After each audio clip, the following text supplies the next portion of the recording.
I must confess, these are things I never knew. A woman professor. Why must we think of it that way? A woman professor. Marie has her doctorate. She is a doctor of science. Not a woman doctor of science, mind you, but a doctor. Just like both of you. I have no such degree. Well, yes, but you're... A man. Gentlemen, the research for Marie's doctorate has changed the world forever. I remember the day she explained the ideas for her thesis. She stood right over there.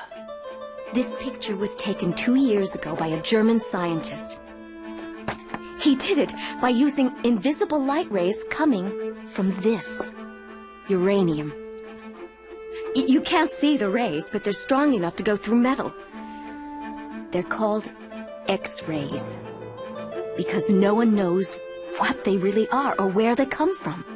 I want to find out what the X means. Well, it's certainly worthy research for a doctorate, but... Marie, no woman has ever received a doctorate degree. I don't mind being the first. Within just a few weeks, her experiments led her to her now famous theory. Only future generations will understand its importance. The atom, the tiniest, most basic building block in the universe. For years, we have believed it to be constant, stable, and unbreakable. I'm not so sure.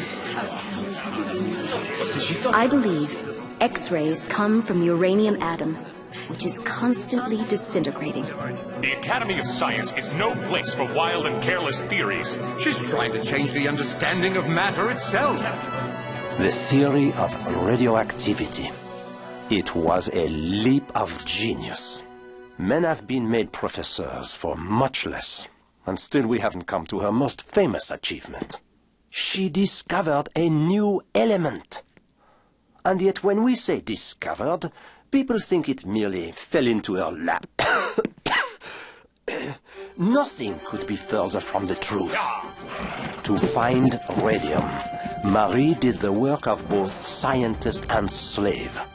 She would haul wood for an outside fire, then set a giant cauldron on it. She would treat each ton of rock with 60 tons of water and 5 or 6 tons of acid. The steel rod she used to mix it with was taller and heavier than herself. The mixture itself gave off a noxious fume that burned her throat and eyes.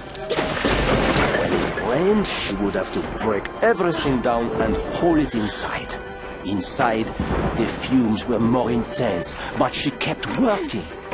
In a few months, we had our first results. It must be 800 times stronger than uranium. And it's still not even pure yet. I'm giving up all my experimenting to help you. I'll be your assistant. No, Pierre, you can't. I must. Marie, you found something wonderful. I know. You... It was the happiest time of our lives. 1 year later, we had a small dish of radium salts. But it took Marie 3 more years of dissolving rock before she could purify 1/2 a gram of radium. Perhaps we should end our conversation there, huh? No, not yet, please.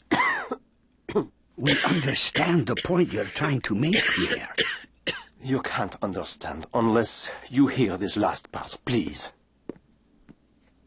The true test of Marie's devotion to science and mankind came after the value of radium was discovered. Something wrong? The Americans have heard that radium kills cancer. They want all the information they can get. Let's send it right away, then. I was just about to. Then I thought we'd better talk. The whole world wants to know the secret of radium. We have a choice to make. We can give it away, or we can say that it belongs to us. If someone wanted it, they'd have to buy it from us. I never thought the secret of radium belonged to us. Neither did I. But we must understand this. Once this letter is sent, there's no turning back.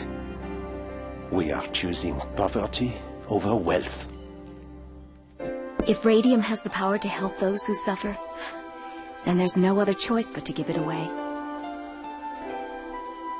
You know the rest of the story. She received her doctorate, and 3 months after that, the Nobel Prize.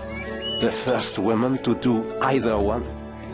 If honors make a professor, gentlemen, then Marie is most worthy.